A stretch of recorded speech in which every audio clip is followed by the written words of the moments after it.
Good morning, everybody. It's Mr. Gravatt, and I am about to record my first video lecture for the NTI process. Time has gotten away a little bit from me this morning. Had a horrible, horrible night with the dog and the storm. Anybody else have that issue? I did. All right. If you're wondering why I've got the headphones in, it's because it tends to tune out the other noises. My wife's working in the other room, so this helps me focus a little bit better. Before we get started on our trench warfare packet, I need to make clear a couple of things more today. All right. When we log into the video chat here later on, if for whatever reason you're not able to do that, please, please, please type in your initials into the chat room box so I can take attendance. All right. We've got first period coming up at 11 o'clock, so not too long from now. All right. Second, on the Google or on the trench warfare packet, you only do the assignments that are in yellow. Only do the assignments that are in yellow. I've gone through and seen a bunch that are turned in for whatever reason. You made life more difficult on yourself by doing them all. Only do the ones that are highlighted in yellow. All right. So all that being said, let's get rolling on this. Okay. And yeah, let's get rolling. All right, here we go. Pulling it up now. All right, the Harlem Hellfighters. Trench warfare was nobody. I mean, people had seen it before. We saw it in the Civil War and everything, but this was the only way to stop the Germans. Excuse me. Germans were the fastest and the biggest army in the world. How do you beat them? You got to slow them down, and the French figured that out. The British as well. And they dug trenches to, as we talked about right before we went on the break. Right, if you can remember that far back. Okay, so the trenches were dug. And now it's got to figure out, okay, now that we're all standing in the trenches, well, how do we beat each other? Well, you send out soldiers. And at this time, African Americans were still segregated from or within the military, and they used a group of an infantry unit called the Harlem Hellfighters to, quote unquote, go over the top and to fight the Germans. And they stayed in World War I longer than any other unit. Okay? So make sure you watch that video on the Google Classroom page. That video, and then if you were fortunate enough to be able to watch 1917, you should be in good shape for all this. All right. List 5 health hazards for trench warfare soldiers. One thing you're going to see with this is that not a lot changes over the last 100 years. Okay. The first health hazard I would definitely put is our viruses. The flu. We'll get to that more in a second. I would guess probably tuberculosis, trench foot. We didn't get a chance to talk about that, but feel free to Google some pictures of trench foot. It may remind you of your favorite mall snack, Auntie Anne's pretzel bites. Just saying. Let's see what else we got. Lice was an issue. We'll get to that a little bit more here in a second, and well, the obvious one, bombings and bullets. Those are pretty big health hazards, right? World War I soldiers in the trenches did not live a healthy lifestyle. You could also add in they weren't eating a lot, so starvation, malnutrition, dehydration. Okay. All right. What role did rats play in the health of soldiers in the trenches? Rats spread diseases, guys. It wouldn't surprise me if a lot of the coronavirus issue we're having now has been spread by rats. History always repeats itself in that way. 700-800 years ago during the bubonic plague, guess what spread that disease? Rats on the trade ships. So it wouldn't surprise me. I know that the bat has been the focal point of a lot of discussion as to where the coronavirus started from. You could probably also throw in rats on that one. Okay. Rats would also spread lice. And here we go, number 4. What role did lice play in the health of soldiers in the trenches? Soldiers get it. They couldn't wash their hair. They couldn't bathe. And the rats were running around. Rats would give them lice. So that was an issue that they all had to face. And sounds like an itchy situation. All right. How did a soldier in the trenches get shell shock? It's a slight form. It's like a form of PTSD, post-traumatic stress disorder. Soldiers in the trenches get shell shock because the bombings.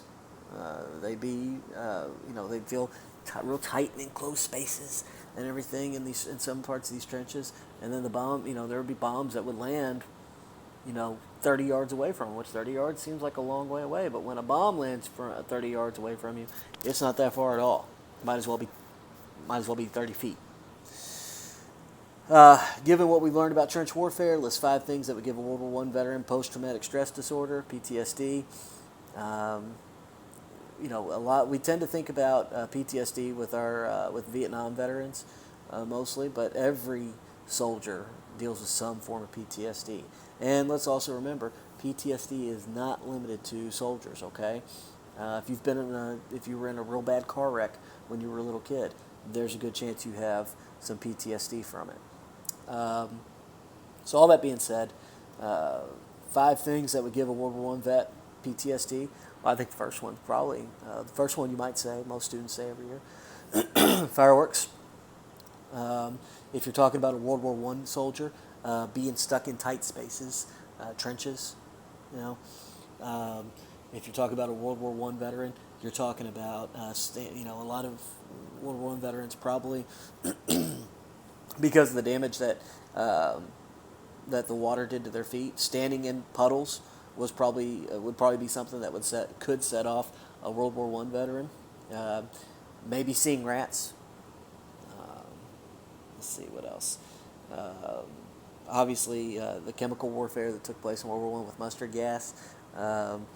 Maybe that kind of smell that came from the mustard gas would be one. So those are 5 things I think that could set off a World War I veteran. Obviously, like we said, fireworks, any kind of gunfire, more than likely. So, all right, let's scroll down some more. 5-step health plan for soldiers in the trenches. 5 things they can do to stay healthy. That's your call. Know what you know now about the trenches, especially if you saw 1917. What are 5 ways that these soldiers could have stayed healthy? Again, if you watch the Harlem Hellfighters video, if you watch 1917, I think you can look at that and say, okay, what are some ways we could keep these soldiers healthy? All right, so I'm going to leave that up to you on that one. All right, going to scroll down. Remember, you're not doing 8, 9, 10, 11, or 12. So we're skipping ahead to number 13.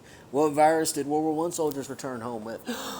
Oh, around 100 years ago, there was a big old virus called the flu that the World War I veterans brought back from World War I, and over 1 million people died in our country. Right here in Louisville, schools shut down. People were put on quote-unquote lockdown. I don't think they called it social distancing at that time, but that's what it basically was. So, the flu. How about that? We have a vaccination for that now. Back then, we did not have a vaccination for the flu. So you can imagine the anxiety that a lot of, people, number one, people that know their history, but 2, people in the medical profession are like, it's not good when a virus is being spread without a vaccination. So the quicker we can get a vaccination for the coronavirus, the quicker it becomes as basic of, I shouldn't say basic, as something as commonplace as the flu. Nowadays, when you get the flu, yeah, it's terrible. You're out of commission for a week or so, but a lot less people die from it because we have vaccination. We need to get to that point with coronavirus as well. How many Americans died from the flu after World War I in 1919? Right around 1 million. Right around 1 million.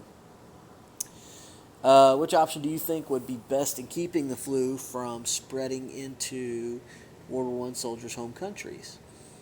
Pick one. Do you make them stay on the front until they're cleared by a doctor? It doesn't seem very healthy. Doesn't seem very fair. So what would you as president want done? What would you as the head of the World Health Organization, how would you handle this?